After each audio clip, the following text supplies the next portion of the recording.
Assalamualaikum warahmatullahi wabarakatuh. My name is Muhammad Asrida. This is a reading report about forensic linguistic. So, forensic linguistic is a branch of the linguistic that talks about that studies the how the language is used in the legal or investigation context.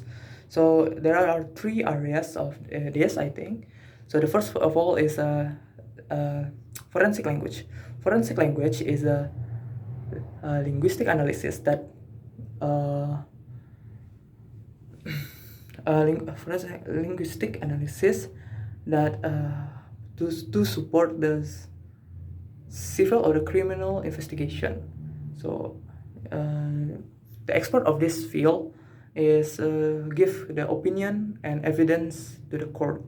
So there are two methods. The first of all, quantitative or stylometric.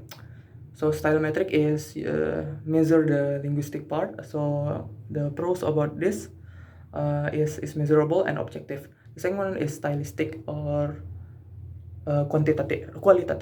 Qualitative is like observe one person's language use. So the pros about this stylistic is it's good for the shorter text. So there are some of the uh,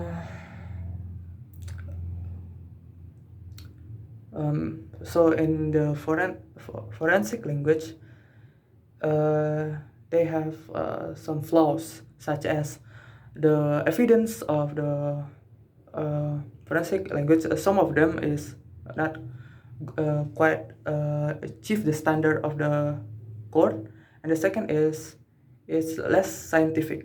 So the second one is written language. Written legal language. Written legal language is more recognizable rather than forensic language. So in a written legal language, they explore the complexity, the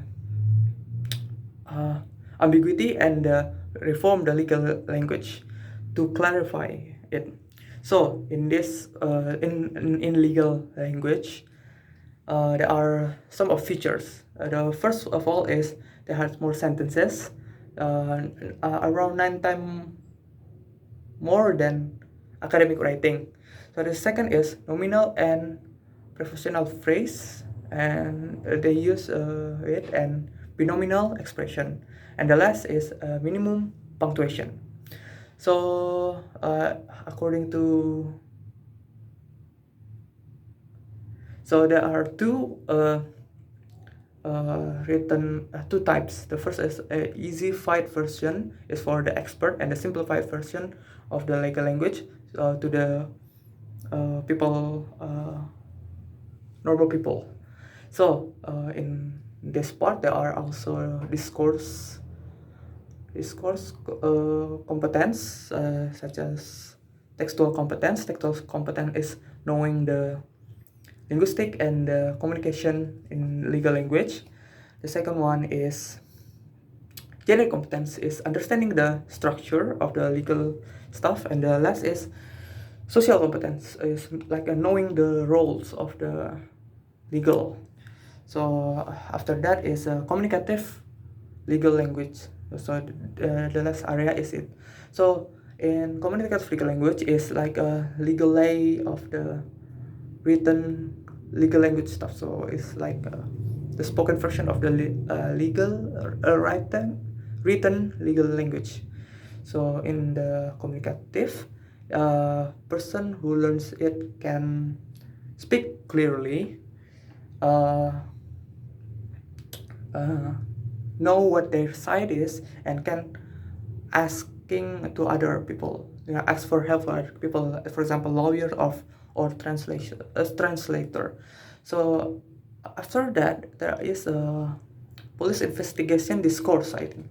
So in police investigation discourse, they use a piece. So a piece is planning, and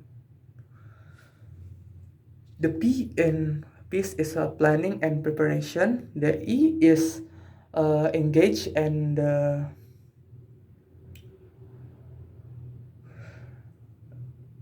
explain, I think. And A is for account, C is for conclusion, and E is for evaluation. So so the police also use context for the interviewee. I think they, for example, for the cooperative victim, they use like uh, cognitive interview, so they want to gain their uh, trust. So the second one is for the reluctant or yeah, not non-cooperative victims. They use like a conversation management, I think. Like they explain and asking other stuff. The next is for criminal. No, for the suspect. So for the suspect, they start with the open-ended question. They uh, start with open-ended question. They engage, I think, and clarify it and make a conclusion. So the last is, oh yeah, for the people, for special people. So police also have a special treatment for people like victim children, or people have disability, or people non native speakers. So the next is court discourse. I think it's basically like how people talk in courts situation, like telling the story, the questioning and answering the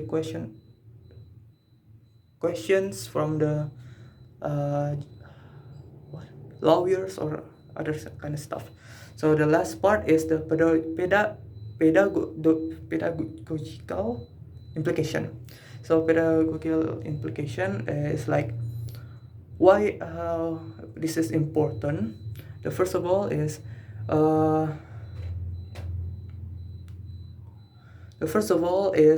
people who must learn this. I'm sorry, not I forgot. People uh, not only need to learn the language, but they also uh, know the context about the. It's basically like how people uh, teach the situation to other people. For example, for what I read, they use the mock up a chord. So basically, they uh, playing roles, I think. So to achieve the knowledge. Sorry, and that's all I'm gonna say. Assalamualaikum warahmatullahi wabarakatuh.